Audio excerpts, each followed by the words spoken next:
This is where Broadway shows go to air all their dirty laundry.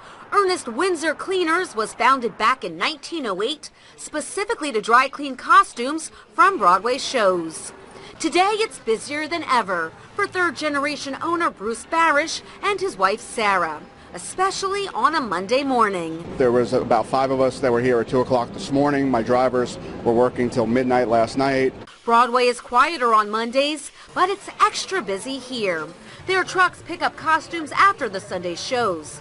By the time we arrived early Monday morning, many costumes were already cleaned, pressed, and on their way back to Manhattan. We have Les Mis here, Gentleman's Guide, Honeymoon in Vegas, The Last Ship, Elephant Man. I went to school for theater, so this is like a dream come true in a different way.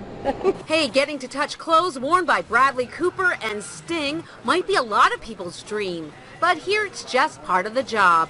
Like his dad and grandfather before him, Bruce says their success comes from knowing the needs of the shows and not being afraid to work with expensive, unusual, and elaborate costumes, like these from The Lion King and Aladdin. A lot of this is hand painted too.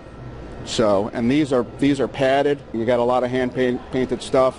This show has a ton of beaded stuff. Ernest Winzer Cleaners does about 85% of the Broadway shows and some off-Broadway and touring productions. So over the years, they've seen and cleaned all your favorites. Annie's red dress? Absolutely. Mary Poppins overcoat? All of Mary Poppins. The King and I. The King and I, actually, when I was a kid, we had 3 productions here. So next time you're making that laundry list of all the insider theater stuff you know, you can add Ernest Winzer Cleaners to it. Stephanie Simon.